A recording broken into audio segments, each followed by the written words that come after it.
Assalamualaikum warahmatullahi wabarakatuh. Selamat datang di channel saya, Mr. Moon Edukasi. Pada pertemuan kali ini, kita akan belajar mengenai respon bangsa Indonesia terhadap imperialisme dan kolonialisme di bidang sosial budaya dan di bidang pendidikan. Simak baik-baik videonya, tonton sampai selesai. Selamat belajar. Respon bangsa Indonesia terhadap imperialisme dan kolonialisme di bidang sosial budaya dan pendidikan. Kolonialisme dan imperialisme bangsa Belanda di Indonesia banyak berdampak terhadap kehidupan sosial budaya masyarakat Indonesia. Berbagai dampak tersebut antara lain: yang pertama, terciptanya kelas sosial dalam masyarakat. Bangsa Eropa dianggap sebagai yang tertinggi, disusul oleh Asia Timur, dan terakhir golongan bumi putra. Sebagai orang yang lebih dahulu tinggal di Indonesia, golongan bumi putra mendapatkan perlakuan diskriminatif. Keistimewaan diberikan kepada golongan Eropa dan Timur asing yang seringkali diprioritaskan dan diutamakan dalam pemenuhan haknya, hingga kaum bumi putra merasa didiskriminasikan di tanahnya sendiri. Yang kedua, terjadinya perubahan berbagai ritual dan tradisi kuno di istana-istana dan keraton maupun di masyarakat. Tradisi yang dimiliki oleh bangsa Indonesia, seperti upacara dan tata cara yang berlaku dalam lingkungan istana menjadi sangat sederhana, bahkan cenderung dihilangkan. Tradisi tersebut secara perlahan-lahan digantikan oleh tradisi pemerintah Belanda. Yang ketiga, mundurnya aktivitas perdagangan laut. Era Indonesia pada saat abad ke-17 masih banyak bergantung pada aktivitas di tepi laut, sehingga perubahan aktivitas perdagangan berdampak pada kehidupan di pedalaman. Kemunduran perdagangan di laut secara tak langsung menimbulkan budaya feodalisme di pedalaman. Di bawah prinsip feodalisme, rakyat bumi putra dipaksa untuk tunduk atau patuh pada tuan rumah barat atau timur asing. Yang keempat, masuknya agama Katolik dan Protestan. Bersamaan dengan datangnya bangsa Belanda dan sebelumnya Portugis dan Spanyol, diperkenalkanlah agama Katolik dan Protestan di Indonesia. Berbagai dampak tersebut pada akhirnya menimbulkan berbagai respon dari bangsa Indonesia di bidang sosial budaya terhadap praktek kolonialisme dan imperialisme Belanda di Indonesia. Respon tersebut antara lain dalam bentuk: 1. Respon dalam bentuk karya sastra. Pada masa kolonialisme dan imperialisme Belanda, muncul berbagai respon dalam bentuk karya sastra yang menjadi ciri khas pada masa pra-kemerdekaan. Umumnya karya sastra ini turut membentuk sebuah identitas nasional, keindonesiaan dengan ciri khas penulisan menggunakan bahasa Melayu yang kelak akan digunakan sebagai bahasa nasional di Indonesia, yaitu bahasa Indonesia. Pada periode awal abad ke-20, muncul para sastrawan. Yang terkenal antara lain adalah Muhammad Yamin yang mulai menulis sajak-sajak modern pada tahun 1920 sampai 1922. Lalu ada pula Marah Rusli yang menulis sebuah novel legendaris berjudul Siti Nurbaya yang menceritakan kisah cinta tragis sebagai akibat adanya benturan antara nilai-nilai modern dan tradisional. Selain itu ada pula Sanusi Pane yang juga menulis puisi modern dan merupakan sastrawan berpengaruh, khususnya di bidang pengembangan kebudayaan yang berakar dari kebudayaan pra-Islam. Karya-karya sastra ini turut pula menyumbang gagasan tentang cara hidup modern di abad 20, kesehatan pribadi, hingga kepada emansipasi wanita. Muhammad Yamin menulis sekumpulan sajak yang diterbitkan pada tahun 1929 dengan judul Indonesia Tumpah Darahku. Selain Muhammad Yamin, ada pula Mas Marco Kartodirijo yang menulis buku dengan judul Student Hijau pada tahun 1919. Buku lainnya yaitu yang berjudul Rasa Merdeka tahun 1924. 2. Respon dalam bentuk karya seni musik. Berkembangnya seni musik memiliki nuansa dan menggelorakan perjuangan. Salah satu tokoh seni musik tersebut adalah seorang kelahiran Jakarta yang bernama Ismail Marzuki. Ismail Marzuki merupakan musisi pemberontak di zamannya. Menurut Firdaus Burhan dalam bukunya yang berjudul Ismail Marzuki, hasil karya dan pengabdiannya, Ismail telah menciptakan lagu yang mampu membakar semangat bangsa dalam 10 judul lagu. Di antaranya lagu berjudul Banyu Biru, Bintangku, Ani-Ani Potong Padi, Keroncong Sukapuri, dan Arjuna Rimba Malam Kemilau. Siapakah namanya, Sederhana, dan Keroncong. Lagu-lagu tersebut mampu membawa pengaruh pada perjuangan bangsa karena menceritakan keadaan Indonesia di bawah jajahan Belanda. Begitulah profil Ismail Marzuki yang tercatat dalam sejarah. Berjuang demi kemerdekaan melalui melodi. 2. Respon bangsa Indonesia terhadap kolonialisme dan imperialisme di bidang pendidikan. Sistem pendidikan yang telah dijalankan oleh pemerintah kolonial pihak Belanda ialah menggunakan metode barat dengan cara menyediakan tempat pendukung berupa sekolah, metode kurikulum serta guru pengajar dengan jadwal yang teratur.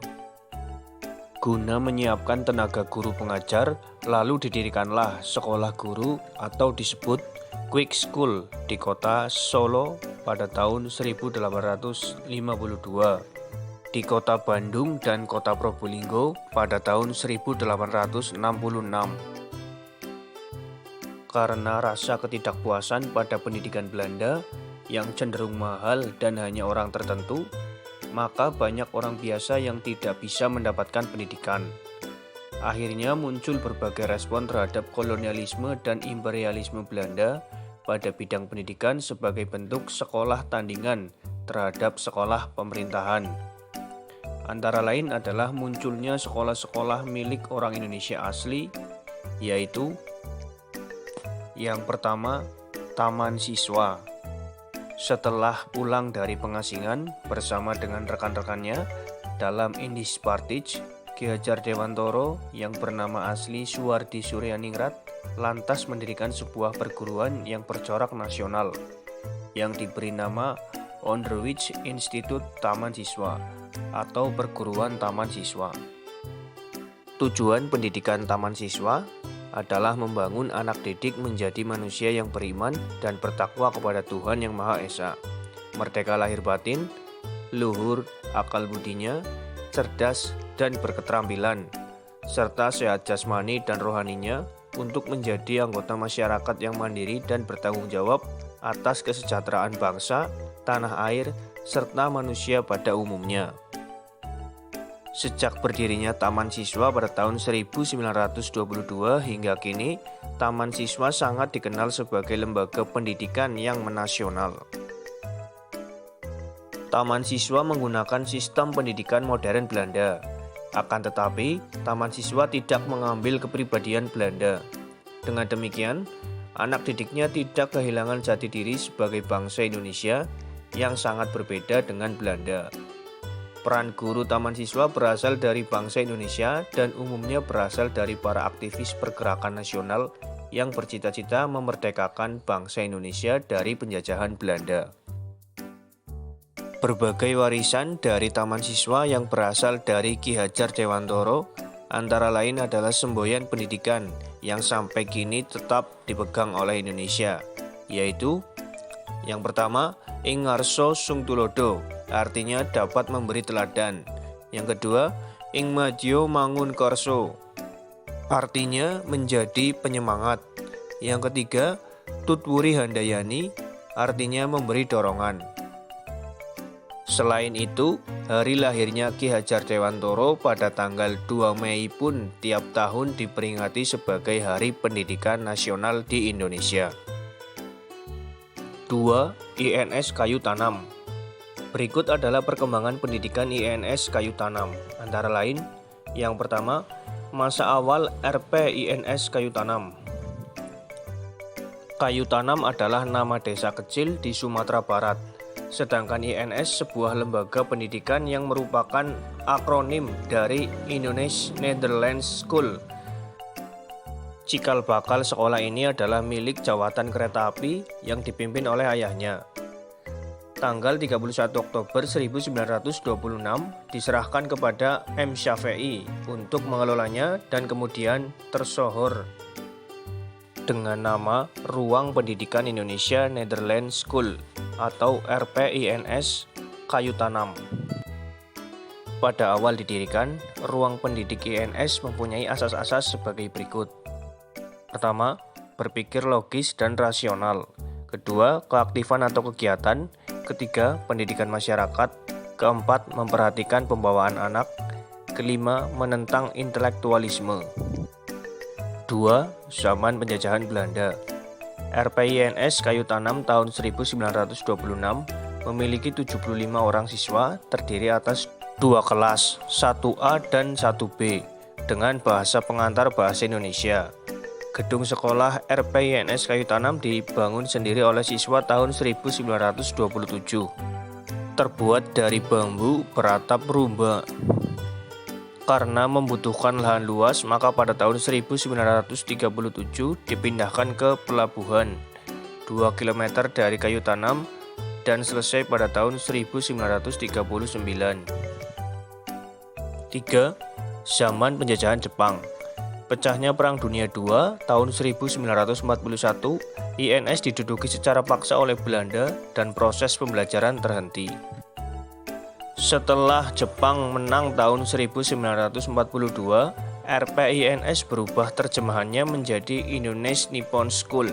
Di zaman ini pembelajaran merosot tajam yang disebabkan oleh sulitnya memperoleh alat-alat pelajaran dan digunakan untuk bekerja serta berlatih demi kepentingan Perang Jepang. 4. Zaman kemerdekaan. Pada masa kemerdekaan, Kayu Tanam mengalami perkembangan ini. Dilihat dari A. Atas izin pemerintah, Kayu Tanam mendirikan ruang pendidikan pengajaran dan kebudayaan di bekas kantor penyelidikan di Padang Panjang. B. Pada tahun 1952 mendirikan percetakan dan penerbitan sendiri yang bernama Sri Dharma. C. Pada tanggal 31 Oktober 1952 INS dijadikan SGBN istimewa. D. Muhammad Syafei tidak 100% terikat oleh peraturan-peraturan pemerintah. E. Murid-murid INS berasal dari seluruh Indonesia. F. Pelajaran yang diutamakan adalah ekspresi seperti menggambar, musik, tari-tarian, dan pekerjaan tangan. Terima kasih sudah belajar bersama Mr. Moon Edukasi. Sampai jumpa di pertemuan selanjutnya. Dadah.